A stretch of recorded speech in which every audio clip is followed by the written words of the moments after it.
Hey there, friends and enemies, Jope here again, and today I want to go over 5 things you absolutely should be using in your builds in Remnant 2 after the most recent patch, because they are either incredibly fun, incredibly powerful, or a combination of both. Now, I want to start off with an honorable mention, and that is for the Archon archetype, as we've seen a rise in the usage of the Chaos Gate and Reality Rune skills with different builds, replacing the Havoc form, which used to be absolutely busted. And I actually find this to be a pretty positive change overall, because there is a bit more variety. You're seeing a mix of those two skills rather than the Havoc form being incredibly dominant when people are running the Archon archetype. And this leads into some of the items that are going to be on the list, because mods get a incredible buff when you are running Archon as well. So it really leads into more gun and mod focused playstyles rather than just using a skill and then holding it down forever. Now, as far as the items, I'm going to start off with a little bit of a cheat, and that is shotguns are insanely good right now, specifically the Bulldog as well as the Spore Bloom. If you are a Hugs player, you know these are already pretty powerful, but with the most recent buffs, these babies are back. Spore Bloom might not be as powerful as it once was, but it is very close, and it's definitely worth running if you enjoy that style of play. And that's very exciting, because both of these weapons had kind of fallen down the list with some of the new items we've gotten in the game, as well as all the different buffs that we've seen over the course of time. And so I'm really happy to see that we finally have them back on top because of how good they are post buff. And I do feel like having a Hugs shotgun playstyle is incredibly fun for those who enjoy it. So I'm glad to see that is back as a viable option once again. We really saw it as specific skill usage builds in the last few months, and so now we're finally getting weapon focused builds back once again. Next up is going to be the first mod on this list, and probably my favorite one in the current sandbox, which is the Prismatic Driver.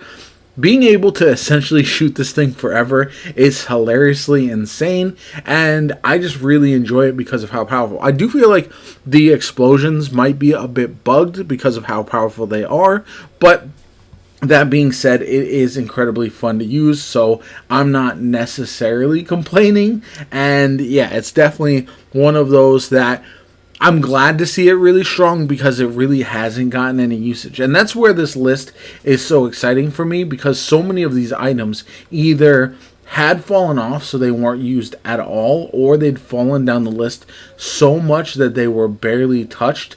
And so now that that's no longer the case and we have a lot of viable options, it does feel very fun. I do think that there's some other buffs that are still needed to underperforming things, some things that I would love to see back on top as well, just because it does feel like while we got a lot of really good buffs, and I am pretty happy overall with where the meta is at, there are still some things that have been underperforming for a very long time that remain so, and that's something that's just pretty unfortunate to me. I do like to make a different build basically every day and juggle them around as much as possible, so that way I'm not using the same thing all the time. I know some other people have their favorite builds and they just want to run that pretty consistently, but for me, I'm a big fan of mixing it up as much as possible.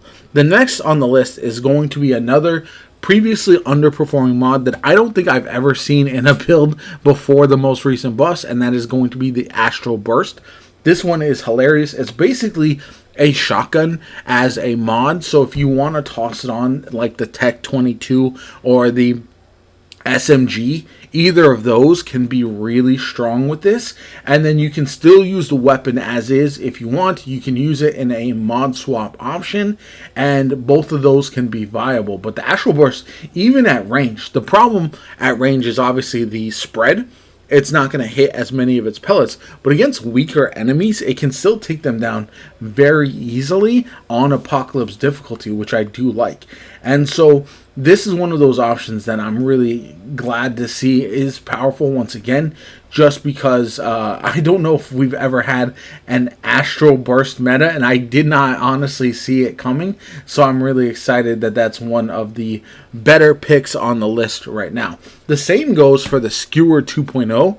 That is another weapon that is actually incredibly fun and unique, a mod that just watching it when you shoot a enemy with it and see them explode with all those thorns, essentially, it is such a interesting option as a mod, but it's just been so underwhelming for so long. I made a build with the Astral Burst and the Skewer 2.0, and you can essentially just swap them back and forth and continuously use them if you want, especially with the Archon Archetype and the number one item on the list, which I'll get to, the item that I think is the most broken currently. But as far as the Skewer 2.0, I'm glad to see it's really strong and a viable option because of, as I've mentioned several times in this video, there's just been so many mods and weapons in this game that have never had a chance to shine. It's taken a long time. We're at the kind of tail end of content for this game, so why not make those previously underwhelming options more viable? And again, I'm going to make a list of 5 things that I would like to see buffed even further to add additional options to the meta, because it does feel like everyone's kind of gravitating towards this Archon focused option. And I did previously make a list, but now that we've kind of had the meta settle, I know exactly where everything sits, and I still have strong feelings about some underwhelming options that sound really cool in premise, but in actuality just are not as good as I would like them to be. But number one on the list, one of the items that you're going to see in a absolute ton of builds right now, it is insane how many use the amulet called Reaction Chain. So if you don't know, this one says it increases mod damage by 20%. Activating a mod generates 50% of mod power spent to the stowed weapons mod. So essentially, if you use a mod and then swap it, especially a secondary mod that has multiple charges, it's going to get one of those charges back every time. That's why in these mod swap builds, you can see them just spamming it over and over and over again. Even if you don't run Archon, even if you have an entirely different build, you can still mod swap fairly easily, and it's kind of insane at the end of the day just because of how fast you can get your mod charges back. I would not be surprised if this gets nerfed a little bit. I know people don't like nerfs in general. It just feels like this is the dominant amulet in the game, and the best place for Remnant 2 to be in my opinion, is a ton of things feel really good and are viable. Like they are, okay, roughly comparable depending on type of content, type of builds, type of modifiers the bosses have. Whereas right now it feels like you can slap the Reaction Chain on a couple good mods that have multiple charges, and then that's your build, and you don't have to really think about a lot of other things besides maybe extra DPS with crit damage or extra survivability. So that's one place where I'm not sure if the Reaction Chain is in the most healthy place. I don't know if it'll get nerfed. Maybe it's too late in the game for them to really worry about nerfs like that, but that's just my personal feelings on the matter. Let me know what you guys think. Are there any options that I've missed? Let me know in the comments down below. I definitely want to test out some more of the recently buffed items to see if there's any that I might have been overlooking that are really powerful with the right setup. So if you have any of those, again, let me know in the comments. My name is Jopa. Have a good one, and I'll catch you all later.